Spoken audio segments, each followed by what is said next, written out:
Ok, bom dia, boa tarde para todo mundo que está nos vendo, meu querido Marco Aurélio Biribiu, um prazer imenso estar com você para mais um podcast. Eu acho que é algo extremamente importante no momento que estamos vivendo. A gente estava falando um pouquinho disso antes, né, Marco? Exatamente. O nosso tema chama-se Angústia Climática e Gestalterapia frente ao alheamento coletivo e o tempo da incerteza. E ninguém melhor para conversar com a gente sobre isso do que o Marco, que é psicólogo clínico, Gestalt ecopsicoterapeuta, adoro esse nome, mestre em psicologia clínica e cultura e doutor em sustentabilidade pela Universidade de Brasília. Marco também é membro da Associação Brasileira de Gestalterapia e Abordagem Gestáltica e professor convidado da formação de gestalterapeutas do Comunidade Gestáltica aqui em Florianópolis, que é o nosso centro, e também do Centro Peruano de Psicologia Integral em Lima e do Recriar Centro de Estudos Avançados em Medicina e Psicologia em Caxias do Sul. O Marco foi presidente e ex-presidente da International Ecopsychology Society e diretor do Instituto Brasileiro de Ecopsicologia, UIBE. Ok, querido, um prazer muito grande estar com você. Então, vamos lá, dá o start para a gente nesse mundo tão louco que a gente está, né? Onde tanta destruição está sendo feita, né? Eu acho que seria super importante poder estar te ouvindo. Super obrigado pelo convite, Ângela. E uma super oportunidade de poder trocar ideias aqui com você. Você viu aí na minha mini bio que tem um doutorado em sustentabilidade, né? Ai, meu Deus, desculpa. O que um psicólogo... Sim, não, você falou. Sim. Ok. O que um psicólogo vai fazer lá? Na área da sustentabilidade. Esse doutorado foi uma necessidade para mim, para clarear todo o horizonte que envolve esse momento histórico que nós estamos vivendo, que dentro da clínica gestáltica, eu já vinha pensando como integrar todo esse pensamento ecológico, ambiental, o que tem de ponta, né, na leitura da crise contemporânea no universo da psicoterapia. Eu vou contar uma história que foi definitiva para mim para entrar nesse doutorado. Você sabe que em 2007, um dos relatórios do IPCC, é o painel de cientistas do clima de todas as universidades, são milhares de pesquisadores. Quando saiu esse relatório, ele causou uma onda de preocupação. 2007. 2008 começou a mudar, porque houve uma contrapropaganda tão feroz, especialmente nos Estados Unidos, que o tema que aquele relatório levantava, ele foi, assim, esvaziado. Eu me recordo, conversando com educadores, especialmente naquela época, que houve um aumento no nível de ansiedade e angústia nas crianças a respeito do futuro delas. E eu mesmo acabei passando por isso, sabe? Um dia levando minha filha, ela com 8, 9 anos de idade, para a escola, ela no banco de trás, e ela seguramente me escutou falando sobre essas coisas com outras pessoas, e ela me perguntou: pai, eu vou chegar a ser adulta?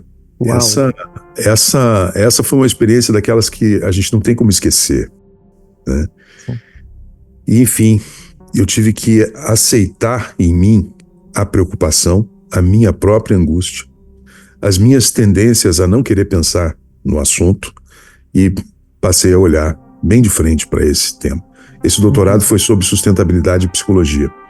E eu fiz um diálogo lá entre psicologia, sustentabilidade, gestalt terapia, usei um bocado de Jung também, para pensar esse momento contemporâneo. Então foi assim, Ângela. E eu, naquela época, 2007, eu entrei nesse doutorado, acho que em 2008, 2009. Naquela época a gente lia sobre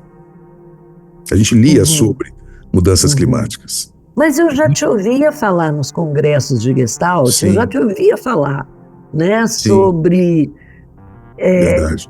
ecologia, já te ouvia falar Verdade, sobre tantas coisas desde o verdade. início, né? Eu acho que desde o final do século passado e início desse século, principalmente, lembro de você É, em várias mesas, né, de congresso, exatamente. falando sobre isso de uma maneira muito sensível. Aham. Estava retomando um diálogo entre Gestalt terapia e a ecopsicologia, um diálogo que começou nos anos 90 nos Estados Unidos. E a ecopsicologia vem trazendo muitos aportes importantes, né, sobre esse tema. E já vinha com essa preocupação, essa situação e algumas outras se apresentaram. Eu falei, eu preciso ir mais fundo, não só na psicologia, eu tenho que olhar, realmente ter um olhar transdisciplinar para isso, né? Mas, claro, o meu foco de trabalho é a clínica, como nós, subjetivamente, estamos vivendo esse tempo de, assim, uma transição para uma fase preocupante que gera tanta incerteza, né? Sim. Então, foi assim que as coisas começaram, Ângela, para mim. 2005, 2004, eu realmente já estava ali, já inclusive buscando construir um pouco de teoria em cima disso. E depois eu acabei me envolvendo mais e mais e mais também na coisa de o que eu faço como cidadão, né? Que tipo de ação faço eu como cidadão para lidar com essa realidade? O mais complicado na época era lidar com a reação das pessoas. Ainda hoje, né? Sim. É muito difícil a gente poder ter uma conversa franca sobre o que a gente sente sobre esse momento depois das enchentes no Rio Grande do Sul, agora com as queimadas no norte, no Pantanal, na Amazônia, a seca do Rio Madeira. Foi Rio Negro ano passado, Rio Madeira esse ano. Ou seja, as mudanças climáticas, Ângela, saíram do papel. Elas estão aqui agora em nós, né? Então, a gente lidava com essa tendência a defletir, né? Uma tendência de autoproteção, que é super compreensível, porque eu mesmo sinto essa tendência em mim, segurar minha sensibilidade para isso não ficar muito assim, desorganizador. Quando houve a oportunidade de conversar sobre esse tema, eu nunca encontrei ninguém que não tivesse algum grau de consciência da sua própria ansiedade, da sua angústia. A questão é que a gente está realmente vivendo um tema em que a angústia ela tá no fundo, ela fica abaixo do limiar de consciência, né? E aí ela, claro, começa a explodir como sintomas. É isso. Você foi extremamente sensível. Você me convidou, acho que em 2011, 2012, 2013, mas para participar da preparação dos Gestalt terapeutas, na especialização. Ou seja, você teve a percepção de que os Gestalt terapeutas precisam parar para pensar nesse tema e estarem preparados para o que vem, para o que vai vir. E na época ainda era o que vai vir, agora nós já estamos aqui. Acho que naquela época nem sei se era o que vai vir, né? Já estava ali, né? Só que eu acho que com muito pouca... se falava muito pouco disso, a expressão disso aqui no Brasil ainda era muito pequena, né? Mas já existia uma consciência de uma necessidade muito grande, né? E eu lembro que quando eu fui colocar essa disciplina na formação, muitas pessoas me questionaram, poxa, mas tem tanta disciplina, né? Tanta coisa bacana para se ver. Eu falei, mas bacana do que isso não tem, cara, porque isso é a nossa vida, somos nós, né? E nada como você... poder dar oportunidade, né, dos gestalterapeutas que estão em formação, né, e se formando, porque é no último ano que essa sua disciplina é ministrada, até porque ele já tem uma sustentação maior de várias conceituações, né, eles precisam de ter essa consciência clara para poder, e muitos fazem uso disso depois da sua aula, na nossa especialização. Muitos fazem uso disso de uma maneira muito linda. Eu, inclusive, sou muito grata a você, né, com os abraços em árvore, com, né, atender de pé descalço nos jardins, né, olhando para a natureza, pegando, tocando, né? Eu acho que tem muita coisa bacana para ser feita por aí, cara. Né? Cada um fazer um pedacinho é uma possibilidade. Uma das áreas de pesquisa que eu tenho agora, Ângela, é em cima de uma prática japonesa chamada Shinrin-yo, o banho de floresta. E alguns colegas lá fora começaram a experimentar psicoterapia dentro da prática do Shinrin-yo. Quer dizer, você realmente levar a psicoterapia para dentro da floresta, né? E ontem à noite encontrei uma pesquisa feita nos Estados Unidos da turma da TCC. A turma da TCC fazendo um comparativo entre o que acontece em tratamentos de depressão quando você atende o cliente num hospital ou na clínica privada ou no meio de um jardim. Tudo a favor do atendimento em jardim, né? No atendimento numa área florestal. Porque é isso que a gente observa. Por um lado, porque tem um outro lado que é até mais profundo, mas por um lado, quando você está num consultório verde, o consultório participa de muitas maneiras. Uma delas é o que tem saído nas pesquisas sobre o banho de floresta. Existem substâncias terapêuticas no ar de uma floresta. As árvores e arbustos liberam composto orgânico que, quando nós respiramos, esses compostos provocam uma revolução bioquímica em nós, na direção da saúde. Vários sistemas orgânicos melhoram, inclusive o humor, né? Então, olha só, o simples fato de estar num ambiente verde já provoca uma mudança não só orgânica, como do ponto de vista subjetivo. Uma outra pesquisa revelou que estar próximo de árvores durante 90 minutos regula uma região do cérebro ligada ao pensamento ruminante que está associado com a depressão. Então, olha só, tudo isso só pelo fato de estar num consultório vivo, num consultório verde. E os nossos colegas que já testavam isso há décadas atrás nem tinham noção do que acontecia, por que o efeito vinha, né?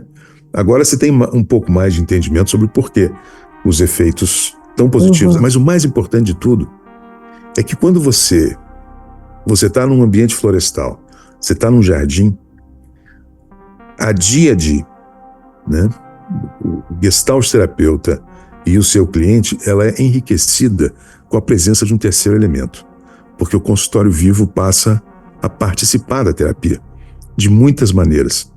E, aos poucos, o que isso vai criando é um restabelecimento das relações da pessoa com o mundo natural, sendo que uma das metapatologias do nosso tempo é a desconexão com o mundo natural. Então, você cria uma estratégia para oferecer, caso a pessoa que você acompanha tenha esse movimento espontâneo de olhar à volta e estabelecer relações com o que o consultório vivo oferece, você começa a trabalhar ou abre a porta para trabalhar as relações da pessoa. E é impressionante isso, Marco, porque assim, eu mudei há pouquíssimo tempo de consultório, né? Eu estou aqui, tanto escola quanto meu consultório. Meu vizinho é o Horto Florestal. Literalmente, você conheceu. Eu conheci, eu te falei, né? Você vai sentir a diferença. É impressionante, né? Esse janelão aqui aberto. Né? Janelão aberto. E esse ar que entra por ali. Aberto. E antes eu tinha um jardim, mas era uma coisa que o horizonte era muito próximo, né? Agora, aqui existe uma expansão de uma literal floresta na frente da gente, né? E o ar é outro. Outro dia eu estava atendendo, e eu estava atendendo online, era uma pessoa que está fora do Brasil, e de repente ela me chamou, porque eu virei a cabeça e me perdi. Passou, estava tudo rosa de pôr do sol, e de repente passa uma garça, porque tem um córrego aqui, né? Atrás dessa casa, a gente tem tudo aqui que precisa, né? E eu me perdi. Ela, Ângela, desculpa, cara, sabe que eu tava olhando? Aí eu falei pra ela o que era, ela, meu Deus, que maravilha! E aí a gente engatou numa conversa sobre nosso mundo. Olha, Foi que legal. lindo. Olha só. É Pois isso. Isso amplia, né? Isso Muito amplia. bonito. Não, eu tinha certeza que a gente ia ter essa conversa, porque quando eu conheci o teu consultório e vi ali aquela... Quer dizer, sua janela dá para uma floresta, né? Falei, Sim. nossa, isso muda tudo. Isso muda tudo, né? Uhum. Uma pesquisa que iniciou esse tema das relações entre saúde e natureza foi justamente sobre janelas. Um camarada na Universidade da Pensilvânia foi chamado para explicar o que estava acontecendo num andar de um prédio, de um hospital, onde haviam 2 ambulatórios e processos de restauração, de recuperação da cirurgia muito diferentes nos 2, né, ambulatórios, e a resposta foi surpreendente. O que fazia haver menos dor, menos necessidade por consequência de remédios, havia menos intercorrência e as altas vinham mais cedo naquele ambulatório em que a janela dava para uma floresta. Aqueles em que a janela dava para um prédio de tijolos tinham tudo ao contrário, né? Então, assim, isso fala da nossa história, Ângela. Fala de milhões de anos, milhares de anos, sempre em contato com florestas, com céu, com horizontes abertos. Agora, menos de 1% do nosso tempo no planeta está sendo em ambientes fechados. Nós somos feitos para estar em sintonia completa com o mundo natural, né? Sim, sim. É porque nós somos natureza, né? Nós somos natureza. E o mais incrível é que a gente sabe, nós sabemos que somos natureza, nós sabemos também que temos uma natureza interior, simbólica e de várias forças psíquicas dentro de nós, e é a descoberta de que a natureza interna, ela espelha a natureza externa, e a natureza externa espelha a natureza interna. Isso, em algum momento, eu entrei em contato com essa ideia de místicos de outros tempos que diziam que sabiam mais sobre a alma pela natureza do que pelos livros sagrados. Sim. E isso, com o tempo, eu fui constatando como é rico, né? Como a natureza é tão cheia de metáforas, de ensinamentos. Tanto que hoje eu acho que a formação do Gestalt eco-psicoterapeuta, ela precisa evoluir na direção não só da saúde das relações, mas também da sabedoria ecológica, sabe? A sabedoria ecológica. Ou seja, uma sabedoria que vem por observar os processos da natureza e fazer as pontes entre esses processos e os processos interiores, né? Os processos psíquicos. Isso abre um horizonte de descobertas, de encantamentos, acima de tudo, né? E que é literalmente um barato isso. Eu fico pensando como isso é importante mesmo, né? E é uma pena que tão poucas pessoas debrucem o seu olhar sobre aquilo que está acontecendo no nosso mundo hoje em dia, né? É como se a gente fizesse, quando eu falo a gente, né, um ser humano, talvez fizesse força para esquecer dos grandes desastres que vivemos hoje, acho que cotidianamente, né? Porque não se fala disso que está acontecendo, se fala muito pouco, né?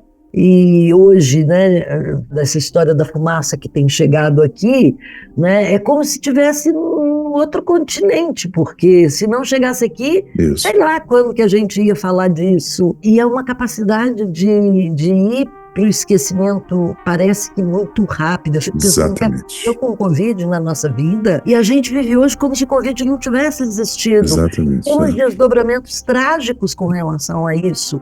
Cada dia fica mais claro e as pessoas não veem, sabe? A vida de crianças, de adolescentes, de famílias inteiras, de pessoas que perderam tantas condições orgânicas e tão frágeis.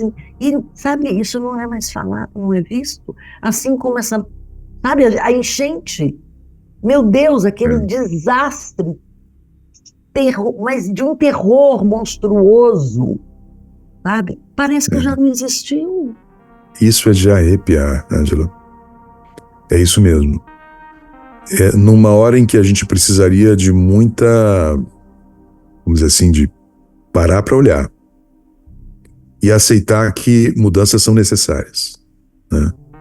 Parece que o movimento é todo na direção de volta ao antigo normal, né? Esse nomezinho.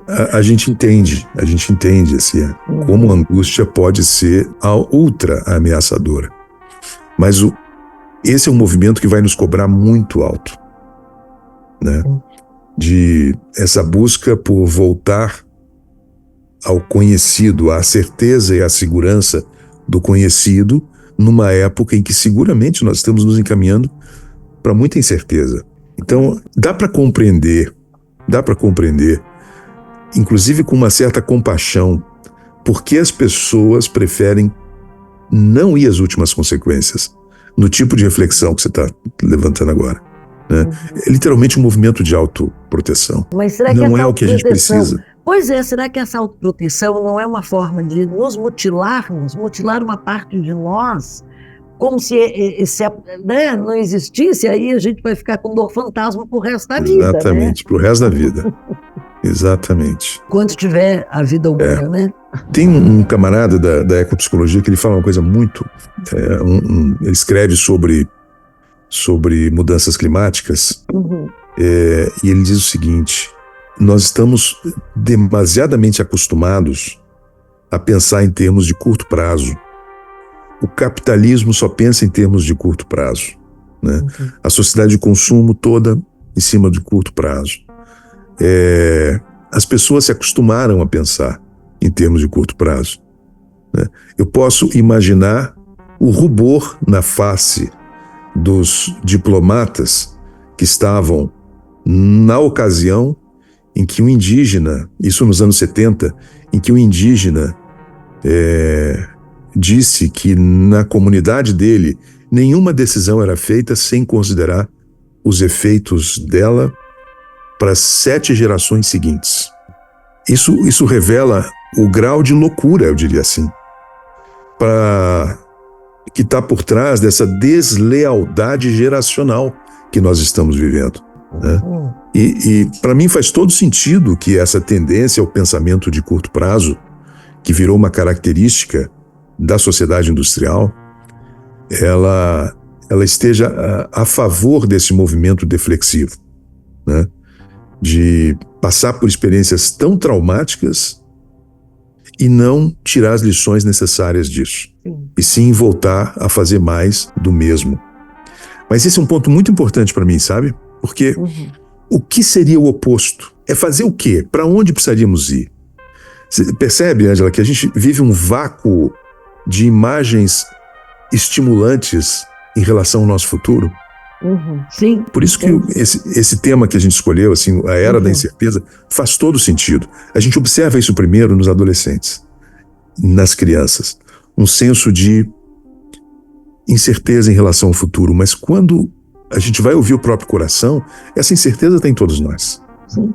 E eu não acho nem que das crianças, adolescentes, com relação ao futuro. Eu acho que com relação ao presente já, né? Perfeito. Na nossa época, claro, a minha antes da sua, mas são décadas aí, né? Uma década e meia, mais ou menos, mas de qualquer forma, Marco, a gente brincava na rua.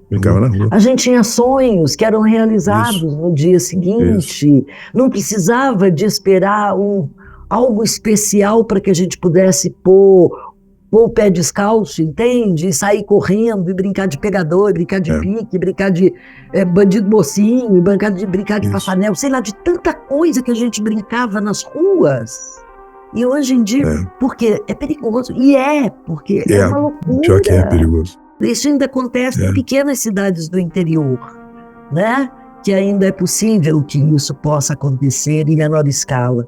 Mas, cara, o nosso horizonte do dia presente, ele já é extremamente estreito. Exatamente. Né? Um certo estupor, assim, sabe? Um dia desse eu fiz contato com... Chegou um livro, não li o livro ainda, mas comprei, que se chama É mais fácil imaginar o fim do mundo do que o fim do capitalismo. Uau! É o nome do livro? É o nome do livro. Não é bem assim, eu precisava achar ele para dizer, mas a ideia era essa mesmo. É mais fácil imaginar o fim do mundo que o fim do capitalismo. Eu acho que tem que levar a sério o título, só o título do livro já valeria, sabe? Porque isso aponta para a falência da nossa capacidade de sonhar, de imaginar sabe? E o senso de que a gente pode construir um futuro. Então, assim, corre o risco da gente chegar a se sentir, inclusive, impotente frente a isso, porque, como muitas crianças que eu já escutei, aliás, há 2 semanas atrás escutei isso de uma adolescente, né? Eu nem penso mais nesse negócio de mudança climática, já está tudo dançado mesmo. As nossas lideranças políticas e econômicas, elas estão abaixo, em termos de qualidade, do que o momento exige. E essas crianças, esses adolescentes percebem isso. Podem até não organizar isso na cabeça, mas percebem que eles não têm em quem confiar, né? E aí vem esse sentimento de incerteza. E o que a gente vê acontecer é as coisas em muitas áreas piorando. A gente tem melhoras tecnológicas que vão realmente resolvendo problemas, mas parece que tudo vai caindo à volta. E agora, né?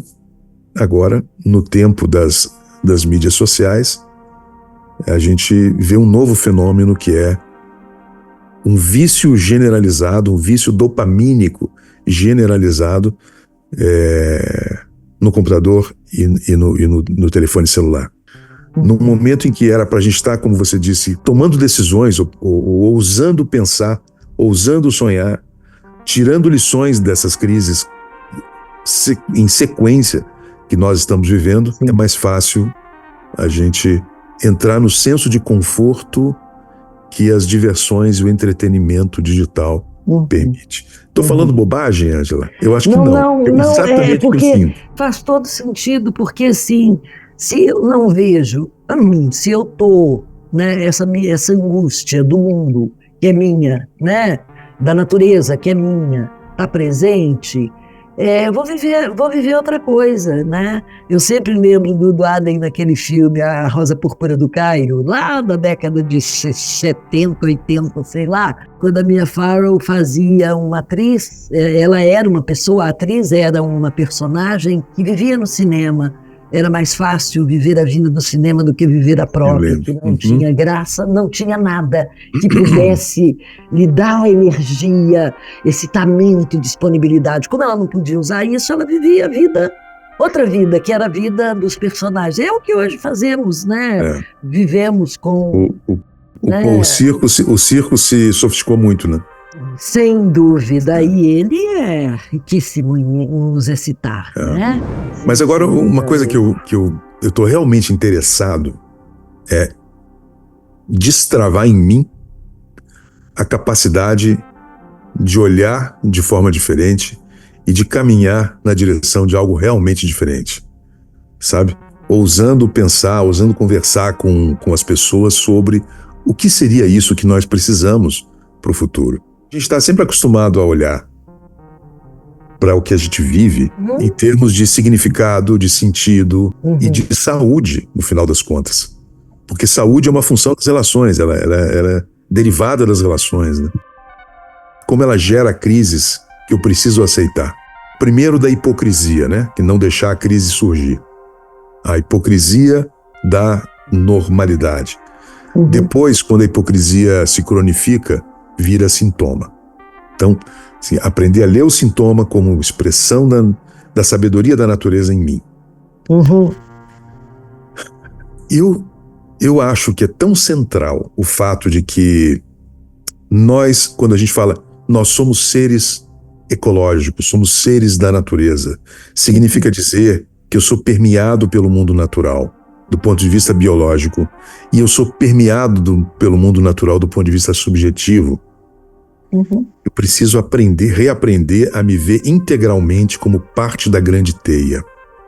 E aprender a viver com muito respeito por essa teia.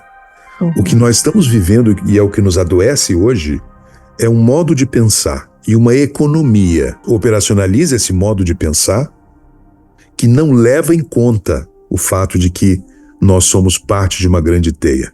Essa teia é vista apenas como diz um autor, e eu gosto muito dessa expressão, um grande galpão de suprimentos e uma grande lata de lixo. A coisificação do mundo mágico do qual nós fazemos parte, que nos empobrece psiquicamente. Empobrece. A gente acaba tendo uma vida a serviço de um sistema de destruição de pessoas e outras espécies, né?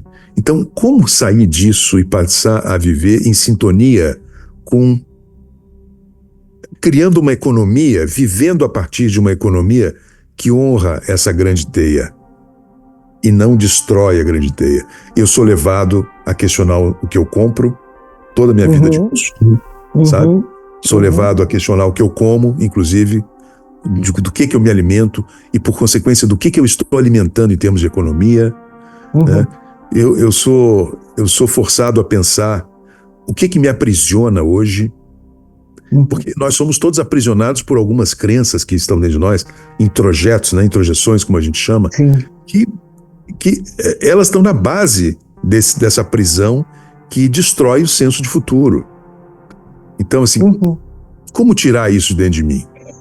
Essa aqui é a coisa que me dá um pouco de paz, sabe? Viver a partir dessa motivação, vamos dizer assim. Bacana, eu acho que assim, e tem uma coisa, quando você fala isso, né, eu fico pensando como a gente, não é à toa que temos, né, um conceito, não sei se é conceito nosso, né, em Gestalt terapia, que é esse dar-se conta, que é o que chamamos de awareness, né, nesse processo que é sensorial e motórico, inicialmente antes de ser, né, reflexivo, que se a gente se dá conta que a gente pode viver sem um monte de coisa, mas sem ar a gente não vive, né? Se dá conta da coisa mais simples que nos faz natureza, que nos conecta com o mundo da forma mais óbvia. Eu acho que esse trabalho de você poder, né, ter a sua sensação tátil, ter essa percepção, né, do que acontece com você quando você respira, não tem coisa mais óbvia do que isso para a pessoa se dar conta. Que é tão profundo, né? É tão isso, simples e tão profundo. Isso. É tão profundo e as pessoas... Isso, ninguém se dá conta disso, cara. E quando você trabalha isso, e agora, por estar, né, tendo como vizinho uma floresta, né, e esse ar é diferente do outro ar que era no centro de uma cidade, né, com barulhos horríveis, e aqui eu estou na paz, a respiração está fazendo parte do trabalho terapêutico. E isso faz com que a pessoa comece a perceber a sua sensação tátil, né, o frio que acomete, o calor, o que está acontecendo com o seu corpo. Cara, é uma coisa muito maluca. Agora, psicoterapia nem todos fazem, né? Então, como que a gente pode lidar com isso de uma maneira mais, sei lá, em algum trabalho que seja mais possível de uma forma mais ampliada? É uma pergunta, Marco. É uma boa pergunta. Acho que essa pergunta, ela funda a ecopsicoterapia. A Gestalt ecopsicoterapia, que é uma Gestalt terapia total, mas que acrescenta, não é nem que acrescenta, ela relembra aspectos da teoria e da filosofia da Gestalt terapia que são, em geral, postas embaixo do tapete por introjeções da cultura em que a gente vive, inclusive dentro de nós terapeutas. Essas introjeções nos atuam, nos limitam, como dá o significado real ao fato de que cada aspecto da vida nos revela a completa interdependência em relação às forças da natureza, né? Sim. Você trouxe a respiração, que é o ato básico do viver. Não precisaria mais do que ela. Não precisaria mais do que ela. Se quiser fazer uma reflexão sobre o que significa respirar, muda o nosso conceito de ego, o nosso conceito de eu, porque a gente vai ver que a separação entre eu e o mundo, ela é muito mais tênue do que a gente passou a acreditar, né, na visão dualista cartesiana da nossa cultura, né? Mas outros aspectos também, como perceber uma planta, uma árvore, como um ser consciente, com algum grau de consciência, passar a se ver dentro de um mundo que é todo consciente. Existem consciências diferentes das nossas no reino animal, cada espécie deve ter a sua. No reino vegetal, as pesquisas que estão saindo sobre o comportamento das plantas são absolutamente surpreendentes, de chocar, né? Como elas percebem o ambiente, como elas reagem ao ambiente. Isso significa que nós somos parte de um mundo com alma, vamos dizer assim, de um mundo que tem psique, um mundo psíquico. Né? Se sentir parte de um mundo psíquico é completamente diferente da gente se sentir como alguém donos, que está no lugar, donos de algo que é coisa para a gente usar e transformar. Tem uma qualidade até espiritual nisso. Até espiritual nesse sentimento de ser parte. E ao mesmo tempo é absolutamente científico. É assim.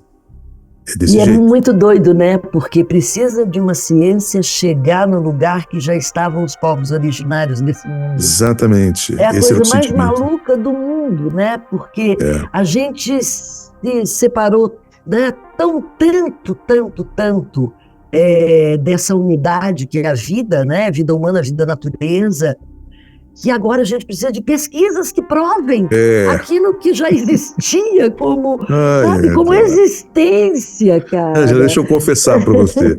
Nas primeiras vezes que eu apresentei em congressos esse tema da ecopsicologia em diálogo com a Gestalt, em que a gente buscava fazer essas revisões conceituais, eu quase pedia desculpas por estar falando algo tão óbvio. Meu sentimento era de, caramba, isso é tão óbvio que nem precisaria falar. Não, tem que falar. Com o tempo eu fui me dando conta que tem que falar. Mas porque como exatamente dizia, como você... né, o óbvio é o difícil, a gente não consegue. Às vezes o óbvio é que é difícil. Vai para cá, não vê o sentido da vivência. Exatamente. E realmente a nossa cultura, ela evoluiu no sentido da afirmação do humano ante todas as outras formas de vida e o próprio planeta, mas o que a gente poderia chamar de um antropocentrismo concentrado, que evoluiu para a coisificação do mundo, né?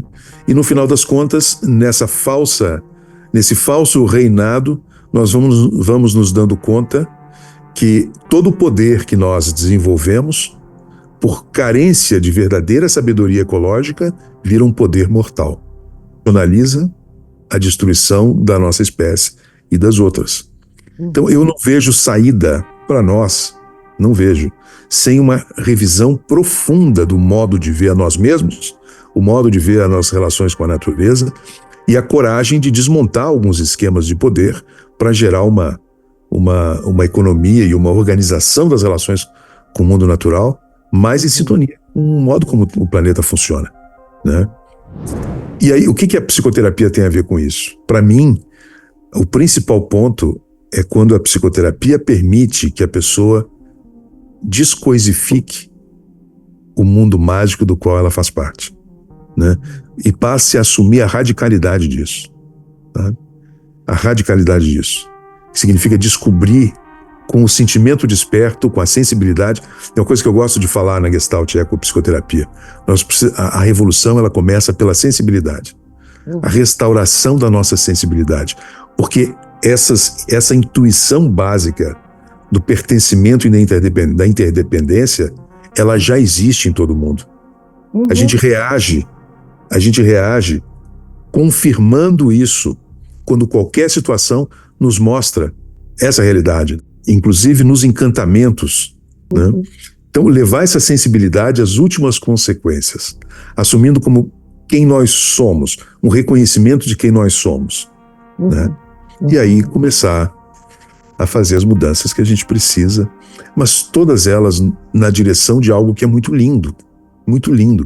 Viver em harmonia com a grande teia, isso é muito lindo, Ângela, sabe? E quando a gente esquece disso, o que nos sobra? O que nos sobra?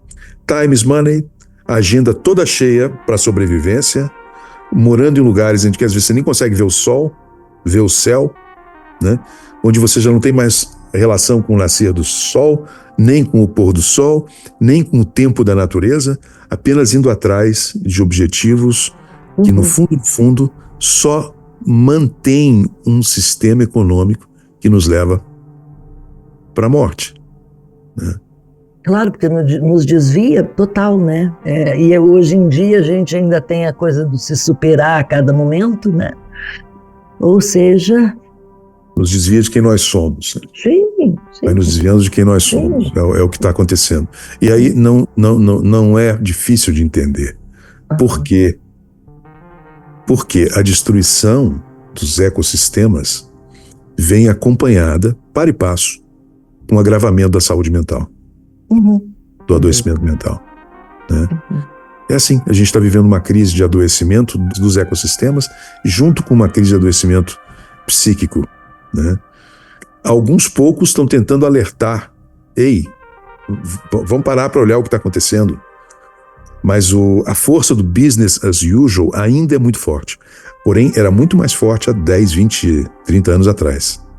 A sensação que eu tenho, Ângela, com o Rio Grande do Sul sob águas, com rios da Amazônia secando, um troço impensável, né? A água chegou no nariz, sabe? E a gente vai começar a testemunhar quadros de angústia ecológica mais assim, fora do tapete, sabe? Sim. Mais evidentes, sim. Mais evidência. Sabe que uma expressão que eu acho muito rica quando se fala de ansiedade climática, é que as pessoas que passam por esses eventos climáticos extremos, muito frequentemente, saem com quadros de estresse pós-traumático. Sim. Eu gosto muito dessa leitura que mostra a angústia climática, a ansiedade climática, como um estresse pré-traumático, né? Interessante. Um estresse pré-traumático. E nós, psicoterapeutas, a primeira coisa que a gente tem que fazer quando se depara com uma situação dessas no consultório é fazer o que todo bom gestalt terapeuta faz: confirmar o sentido e o valor daquilo que a pessoa sente. Sendo que, no caso, se o psicoterapeuta fez a sua lição de casa e pôde viver a sua sensibilidade e fazer seus questionamentos, provavelmente o terapeuta também vai se identificar com aquilo que a pessoa, num quadro, às vezes, agudo de ansiedade climática, está sentindo. Sim. Sabe? Sim. Porque essas pessoas, elas estão sentindo por todos. Por todos. Sim. Essa força psíquica, essa tensão psíquica que está no fundo, ela pipoca em um ou outro. Isso é uma questão de campo, né? De teoria de campo. Vai pipocar em alguém. Então, essas pessoas que estão hoje vivendo a angústia climática, elas estão exteriorizando o que seria o funcionamento de um ser humano saudável.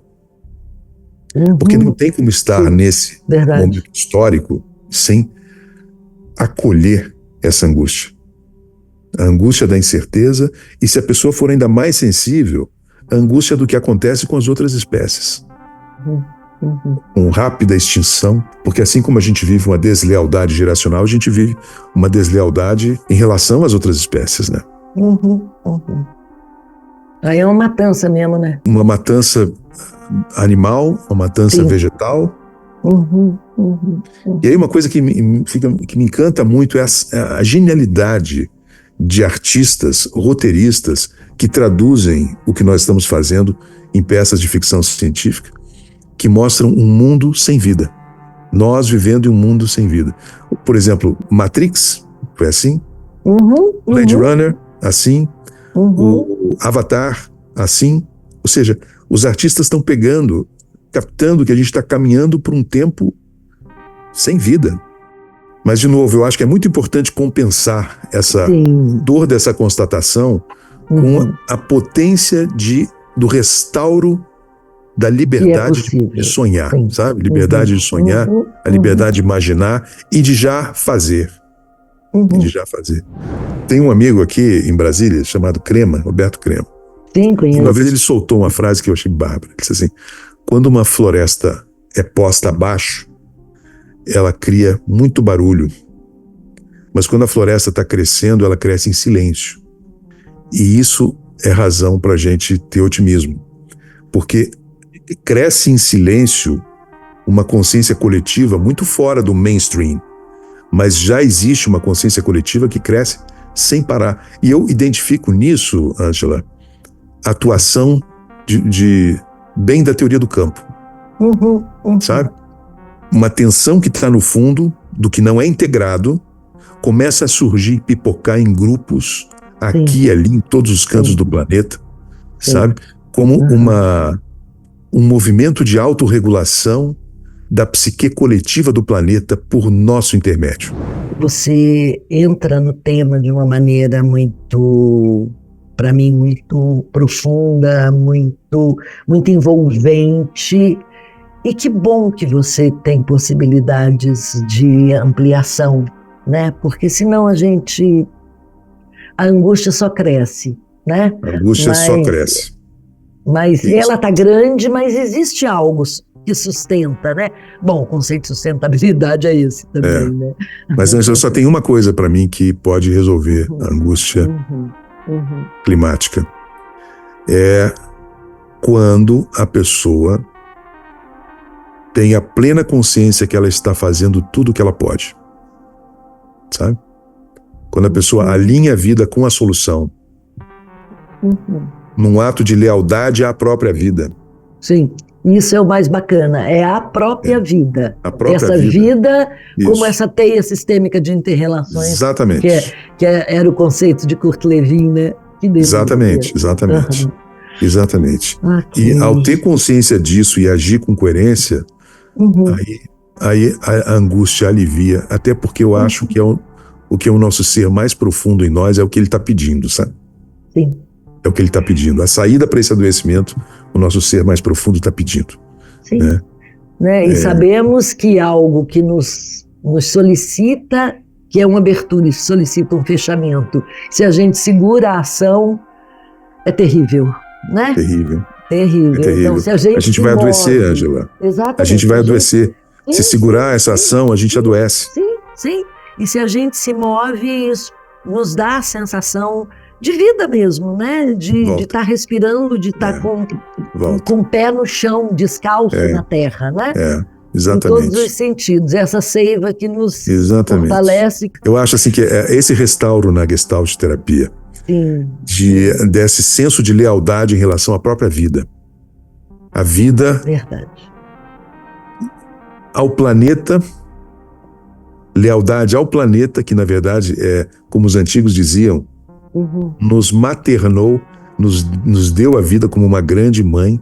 O restauro dessa lealdade ao sistema de vida é o que é saúde hoje. Negar esse vínculo original de lealdade, não tem outra saída a não ser nos adoecer. Né?